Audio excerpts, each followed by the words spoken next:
Telugu Bigg Boss season 9 wild cards వచ్చేశారు. So wild cards వస్తారు, దుమ్ము లేపుతారు అని ఎన్నో ఆశలు పెట్టుకున్నటువంటి ప్రేక్షకుల ఆశలు కొద్ది మేరకైతే సక్సెస్ అయ్యాయని చెప్పాలి. ముఖ్యంగా దమ్ము శ్రీజ, మనీష్ మర్యాద వీళ్ళిద్దరూ చేసిన నామినేషన్లు మాత్రం చాలా అత్యద్భుతంగా ఉన్నాయి. చాలా వ్యాలిడ్ పాయింట్స్ చెప్పారు. దమ్ము శ్రీజ అయితే ఒక రకంగా కళ్యాణ్ని ఎంతగా మేల్కొల్పిందంటే, ఆమె హింట్స్ కనుక అతను సరి చేసుకోగలిగితే రానున్న కాలంలోనే ఈజీగా he can move towards winning position అనిపించేలాగా ఉంది. అయితే మొట్టమొదట నామినేషన్ ప్రక్రియ ఎలా అయింది, ఏంటి, ఏం కథ అవన్నీ కాస్త డీటెయిల్స్గా మాట్లాడుకుందాం. కాకపోతే దమ్ము శ్రీజ గురించి మాట్లాడేటప్పుడు కొంచెం అంటే ఆమె పైన పెట్టుకున్న ఆశలు, ప్రేక్షకులందరూ ఆమె పైన ఆశ పెట్టుకున్నారు. ఎందుకంటే ఆమె ఓట్ల ద్వారా కాకుండా వైల్డ్ కార్డ్స్ ద్వారా బయటికి వెళ్ళిన ఆమె వైల్డ్ కార్డ్గానే లోపలికి రావడం అనేటువంటిది నిజంగా అంటే కూడా బిగ్ బాస్ మ్యాజిక్ అని మనం చెప్పాలి. ఇక్కడ నామినేషన్ల పర్వం మొదలు కాగానే అందరినీ కూర్చోపెట్టారు, హౌస్ సభ్యులందరూ కూర్చోబెట్టారు. వాళ్ళందరికీ ముందు ఒక డాలు లాంటిది, కత్తి డాలు అంటారు కదా, డాలు లాంటిది పెట్టారు, డిస్క్ లాంటిది. సో ఆ డిస్క్కు గురించి చెప్పాల్సి ఉంటుంది. ఇది మామూలే, ప్రతి బిగ్ బాస్ సీజన్లో ఇలాంటి ప్రక్రియ ఉంటుంది. కాకపోతే ఇక్కడ ముగ్గురిని ఈ నామినేషన్ ప్రక్రియ నుంచి బయట పెట్టారు. ఒకటి కెప్టెన్ ఎమాన్యుల్, ఆయన కెప్టెన్ కాబట్టి ఆయనకి ఇమ్యూనిటీ ఉంటుంది, ఆయన బయటకు వెళ్ళిపోయారు. ఆ తర్వాత తనూజ మొన్న వీకెండ్ ఎపిసోడ్లో నాగార్జున గారి ఎదుటే డైరెక్ట్గా మాధురిని నామినేట్ చేశారు కాబట్టి మాధురి గారు కూడా బయట ఉండిపోయారు. ఆ తర్వాత సాయి శ్రీనివాస్ను బిగ్ బాస్ నామినేషన్ ప్రక్రియ స్టార్ట్ అన్న వెంటనే ఒక అనౌన్స్మెంట్ ఇచ్చారు. సాయి శ్రీనివాస్, ఈసారి మీరేమైనా మీ ఇమ్యూనిటీ పవర్ను ఉపయోగించుకుంటారా? అతనికి అనిపించింది లాస్ట్ టైం తాను ఉపయోగించుకోకుండానే ఎక్కడి దాకా వెళ్ళిపోయాడు, చివరి దాకా వెళ్ళి చావు తప్పి కన్ను లొట్టపోయి బయటకు వచ్చినట్టు అనిపించింది. కాబట్టి ఎందుకైనా మంచిది, ఈసారి మనం ఉపయోగించుకుంటే ఈ వారం అంతా ఉండొచ్చు అని ఆయన తన ఇమ్యూనిటీ పవర్ను ఉపయోగించుకుంటాను అన్నారు. సో ఆయన కూడా సేఫ్ అయిపోయారు. సో ఈ ముగ్గురు కాక మిగిలిన వాళ్ళందరూ నామినేషన్ ప్రక్రియలోన భాగంగా చీరలపైన కూర్చున్నారు. అక్కడ బిగ్ బాస్ అనౌన్స్మెంట్ చెప్తారు. ఇప్పటిదాకా నామినేషన్ ప్రక్రియలన్నీ కూడా మీలో మీకే జరిగాయి. మీరందరూ కూడా మీలోనే మీరు ఆర్గ్యుమెంట్స్ చేసుకుంటూ కారణాలు ఎత్తి చూపుతూ ఒకరికొకరు నామినేట్ చేసుకున్నారు. But for the first time Big Boss హిస్టరీలోన ఇప్పటిదాకా మీతో తిరిగి మీ గురించి తెలుసుకొని బయట మీ గురించి ఏమనుకుంటున్నారో అవన్నీ క్షుణ్ణంగా తెలుసుకొని మీతో పాటు కలిసి మెలిసి ఉన్న సహచరులు వచ్చి బయట నుంచి వచ్చి మీకు నామినేట్ చేస్తారు అని చెప్తే వెంటనే వీళ్ళు వస్తారు. మొట్టమొదట వచ్చేది ప్రియా వస్తుంది అనమాట. ప్రియా వచ్చినప్పుడు చెప్తానంట, వీళ్ళలో కొందరు మీతో పాటు ఉంటారు, కొందరు వెంటనే వెళ్ళిపోతారు అన్న అనౌన్స్మెంట్ కూడా చేస్తారు. సో ప్రియా రాగానే అందరూ హ్యాపీగా ఫీల్ అవుతారు, ఓ వచ్చేసారా మళ్ళీ అని.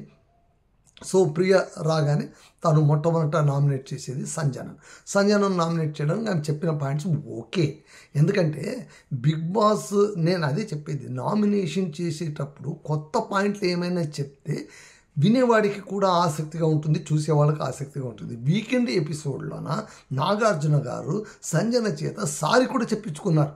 ఏమని, నువ్వు రోడ్ రోలర్ అన్నావు, ఇంత వెడల్పు ఉంటుంది అని నువ్వు బాడీ షేమ్ చేసావు, ఎవరిని, దివ్యను బాడీ షేమ్ చేసావు అని చెప్పిన తర్వాత కూడా మళ్ళీ అదే పని చేయడం అనేటువంటిది ఇట్స్ రాంగ్.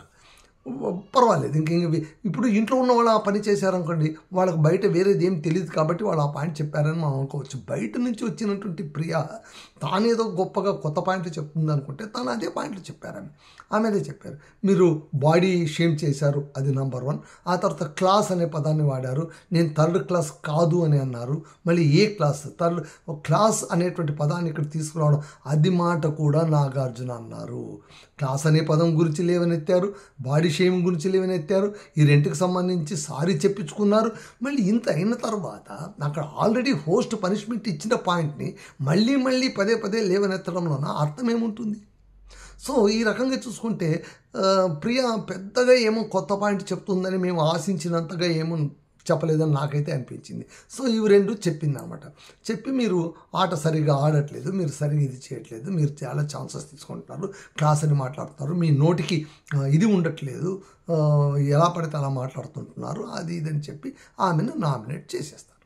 ఆమె అక్కడ చెప్తుంది, అరే బాబు నేను సారీ చెప్పుకున్నాను, వాటన్నిటికీ నేను సారీ చెప్పుకున్నాను కదా అని చెప్పినా కూడా అదే పాయింట్లకే నామినేట్ చేసింది ప్రియ. ఆమె కొత్తగా ఏమీ చూడలేదని నాకైతే అర్థమైపోతుంది.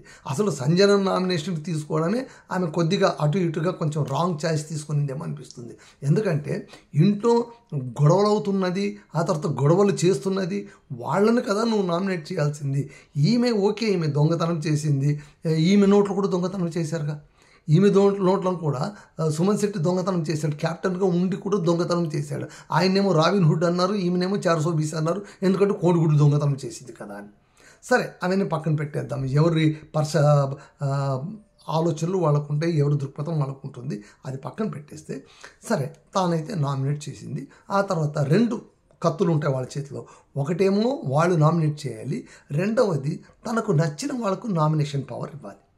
సో ఈ నామినేషన్ పవర్ని ఆమె తర్వాత కళ్యాణ్కి ఇస్తుంది. కళ్యాణ్కి ఇవ్వడం కూడా ఇప్పుడు ఏముంది, వాళ్ళు అగ్ని పరీక్ష నుంచి వచ్చిన కామన్ మ్యాన్స్ కాబట్టి వాళ్ళకి ఇచ్చుకున్నారన్న మాట వస్తుంది కదా. కొంచెం వైజ్గా బిహేవ్ చేయాలి. తాము బయటికి వెళ్ళిపోయి మళ్ళీ లోపలికి వచ్చింది. లోపలికి వచ్చినప్పుడు there should be some different opinion ఉండాలి. బిహేవియర్లో కూడా కొంచెం కొత్తదనం, ఫ్రెష్నెస్ కనిపించాలి.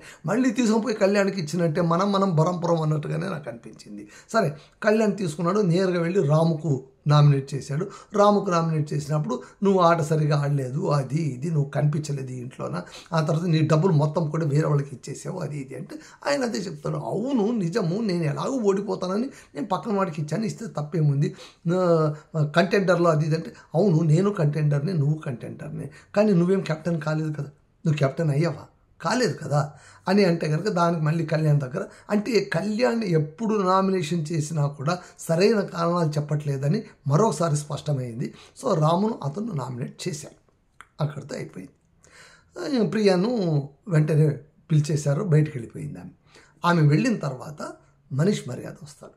మనీష్ మర్యాద అసలు ఎంట్రన్స్ సూపర్ డూపర్గా వచ్చాడు. నిజంగా నాకు చాలా బాగా నచ్చింది మనీష్ మర్యాద మాట్లాడిన తీరు కానీ, ఆయన పెట్టిన పాయింట్స్ కానీ, ఆయన నామినేట్ చేసిన విధానం కానీ, ఎవ్రీథింగ్ అసలు క్లాస్గా ఉంది. నాకు ఇదే ఆట ఇంట్లో ఉండి ఆడింటే కనుక ఆయన చాలా రోజులు ముందుకు వెళ్ళేవాడు. అక్కడేదో కొంచెం హైపర్గా ఆలోచించి టెన్షన్ ఎక్కువైపోయి ఓవర్ టెన్స్గా కనిపించి ఆయన కాస్త ఆట పాడు చేసుకున్నాడు. కానీ ఆయన ఈ రీతిగా ఆడింటే మాత్రం అద్భుతంగా బయటకు వెళ్ళిపోయాడు. ఆయన వచ్చి అందరితో మాట్లాడిన తర్వాత మొట్టమొదట ఆయన కత్తితో పొడిచింది కళ్యాణ్ని నామినేట్ చేశాడు. కళ్యాణ్ని నామినేట్ చేసి ఆయన అన్న మొదటి వాక్యమే నాకైతే గూస్ బంప్స్ వచ్చేసాను. అంత అద్భుతమైన మాట అన్నాడు కళ్యాణ్. ఇమాన్యుల్ నీకు బిగ్ బాస్ ట్రోఫీ చేతికిస్తే దాన్ని నువ్వు పక్కన పెట్టేశావు అన్నాడు. నిజం బాస్, నేను తమాషాగా అనట్లేదు, I'm talking seriously. Big Boss ట్రోఫీనే నీ చేతికి ఇచ్చేశాడు, తీసుకో కళ్యాణ్ అని. నువ్వేం చేసావు, దాన్ని పక్కన పెట్టేశావు. ట్రోఫీ అంటే కనుక ట్రోఫీ కాదు, నామినేషన్ స్లిప్. నీకు నామినేషన్ స్లిప్ ఏమని ఇచ్చాడు, తనూజన్ నామినేట్ చేస్తానంటే నీకు ఇచ్చాడు. అందరూ ఈగర్లీ వెయిటింగ్, తనూజన్ నామినేట్ చేస్తాడా, ఎలా నామినేట్ చేస్తాడో చూద్దాం. ఒకవేళ నువ్వు కనుక తనూజన్ నామినేట్ చేసి ఉంటే అసలు నీ రేంజే వేరుగా ఉండేది. అనవసరంగా ఆ ఛాన్స్ను పోగొట్టుకున్నావు. అంటే లేదు మళ్ళీ సేమ్ డైలాగ్ చెప్పాడు. లేదు పాయింట్స్ అన్నీ రిపీట్ అయిపోయినాయి, రమ్య ఆల్రెడీ చెప్పేసింది అది ఇది అని. ఇప్పుడు ఇంకొక ఆలోచన కూడా మనకు వస్తుంది. రమ్య ఏం చెప్పింది, ఆమెను నువ్వు ఫేక్ అని, డ్రామా క్వీన్ అని, అదని ఇదని చెప్పింది. ఒకవేళ రమ్య చెప్పిన పాయింట్స్, నేను చెప్పిన పాయింట్స్ని రమ్య చెప్పింది అంటే కనుక మళ్ళీ నువ్వు డ్రామా క్వీన్ అని ఒప్పుకుంటున్నట్ట, ఫేక్ అని ఒప్పుకుంటున్నట్ట, ఆమె అబద్ధాల పుట్టాన్ని ఒప్పుకుంటున్నట్ట తనూజను. ఇవి 3 ఒప్పుకుంటుంటే మళ్ళీ ఆమె దగ్గరికి ఎందుకు వెళ్తున్నావు, ఆమెకు సన్నిహితంగా ఎందుకు ఉంటున్నావు అనే మాట వస్తుంది కదా. అది కళ్యాణ్ ఆలోచించాలి. అది పైగా ఇక్కడ ఓకే, ఇక్కడ ఎమాన్యుల్ది కూడా తప్పుంది. ఏంటి, కళ్యాణ్ భుజం పైన రివాల్వర్ పెట్టి తనూజన్ కాల్చాలనుకోవడమే ఆయన చేసినటువంటి మొట్టమొదటి పొరపాటు. సో కళ్యాణ్కి అదే చెప్తాను, ఇమాన్యుల్ దగ్గర నువ్వు 2-3 సార్లు అడిగి నువ్వు అంటే నేను అడిగిందంతా చూసుంటారు కదా, నేను సేఫ్ గేమ్ ఆడలేదు, నేను తనూజన్ నామినేట్ చేస్తానన్న విషయం కూడా బయట ప్రజలకు తెలిసిపోయి ఉంటుంది కదా అంటే, తెలిసిపోయి ఉండడం కాదు బ్రదర్, మీరు చేసింటే బాగుండేది అంటాడు మనీష్ మర్యాద. సో ఓకే, మీరు చేయలేదు, తనూజన్ చేయలేదు, సేఫ్గా తప్పుకున్నారు. ఆ తర్వాత ఎవరిని నామినేట్ చేశావు, సంజనను నామినేట్ చేశావు. సంజనను నామినేట్ చేసేటప్పుడు నువ్వు ఇచ్చిన కారణాలు ఏంటి, ఎంత కన్ఫ్యూషియస్గా ఇచ్చాను, మీరు నాకు కనిపించట్లేదు ఇక్కడ అంతా అని అన్నావు. కాకపోతే నిన్ను ఘోరంగా నీ క్యారెక్టర్ అసాసినేట్ చేసిన వాళ్ళు ఎవరు? మాధురి, రమ్య. వీళ్ళిద్దరు కూడా అక్కడే ఉన్నారు. వీళ్ళిద్దరు కూడా నామినేషన్లో ఉన్నారు. వాళ్ళిద్దరిలో ఎవరు ఒకరినైనా నువ్వు నామినేట్ చేసి ఉండింటే అసలు నీ రేంజ్ ఎంత పైకి వెళ్ళేది? బిగ్ బాస్ హౌస్లోన వీకెండ్ ఎపిసోడ్లోన నిన్ను, తనూజను, రమ్యను పిలిచి లోపల పిలిచి వీడియో ప్లే చేశారు. అవును, వీడియో ప్లే చేశారు, అందరికీ తెలుసు, మిగిలిన వాళ్ళకి తెలియదు.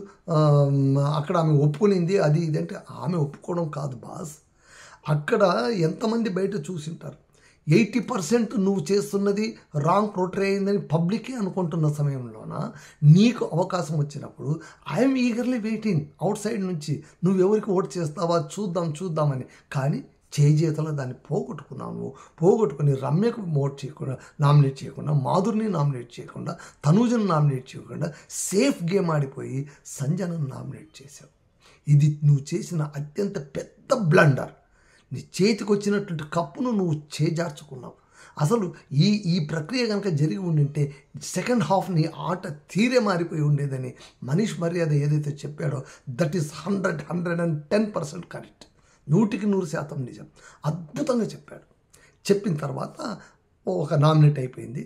నెక్స్ట్ చాలా తెలివిగా అదే మనీష్ క్యాలిక్యులేషన్స్ మాత్రం సూపర్ అనిపించింది నాకు. వెంటనే ఎవరికి ఇచ్చాడు? ఇమాన్యుల్కి ఇచ్చాడు. ఇస్తూ ఏమన్నారు? మీకు ఏదో చేయాలని ఉంది కదా అన్నారు కదా, ఇదిగో మీకు అవకాశం ఇచ్చానన్నారు. చేయాలని ఉంది అన్నారు కాబట్టి మీకు అవకాశం ఇచ్చానంటే మీరు తనూజను నామినేట్ చేయాలని అన్నారు కదా, ఇప్పుడు చేస్తారో లేదో నేను చూస్తానని ఛాలెంజ్ ఇస్తున్నట్టే. ఇక్కడ అసలు ఇమాన్యుల్ బట్టలు కూడా ఇప్పి నిలబెట్టినట్టే లెక్క. ఒక కళ్యాణ్దే కాదు, ఇమాన్యుల్ బట్టలు కూడా ఇప్పి నిలబెట్టాడు మనీష్ మర్యాద. That is wild card entry. అలా ఉండాలి, వైల్డ్గా ఉండాలి.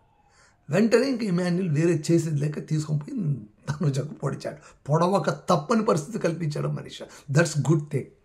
పొడిచిన తర్వాత ఇంకా సరే వాళ్ళిద్దరి మధ్య వాగ్యుద్ధం జరిగింది. అది జరిగింది, ఇది జరిగింది. నేను నీకోసం ఈ త్యాగాలు చేశాను అన్నాడు, ఆ త్యాగాలు చేశాను అన్నాడు.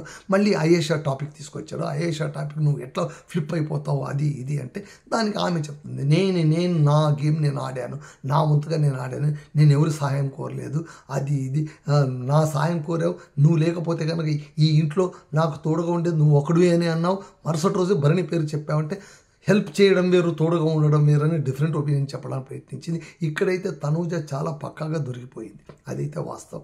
ఓకే, ఆమెకు ఓట్లు పడుతున్నాయి, ఆమె టాప్ రేంజ్లో ఉంది, ప్రేక్షకులు అందరూ కలిసి ఆమె కప్ ఇచ్చేసేయడానికి రెడీగా ఉన్నారు, బిగ్ బాసే రెడీగా ఉన్నాడని రివ్యూస్ వచ్చేస్తున్నాయి.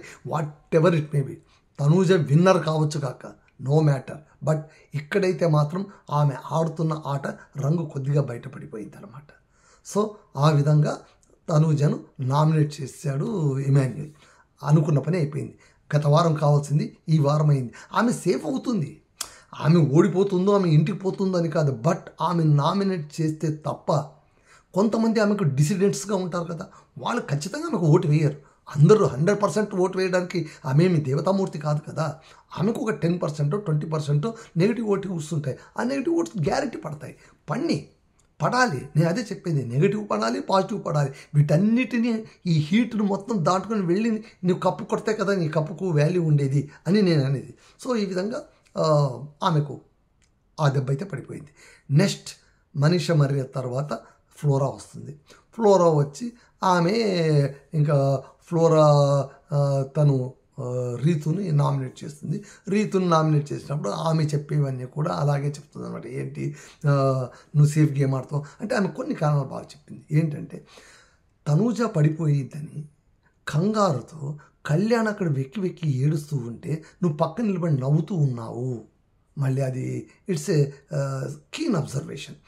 మళ్ళీ ఆ నవ్వడం తప్ప రైట్ అనేది అంటే దానికి ఆమె సరిగ్గా డిఫెండ్ చేసుకోలేకపోయింది అనమాట. అదొకటి.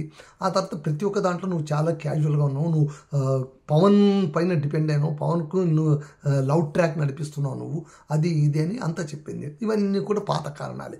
లవ్ ట్రాక్ ఇవన్నీ కూడా ఏం పెద్ద కొత్త కారణాలు కాదు.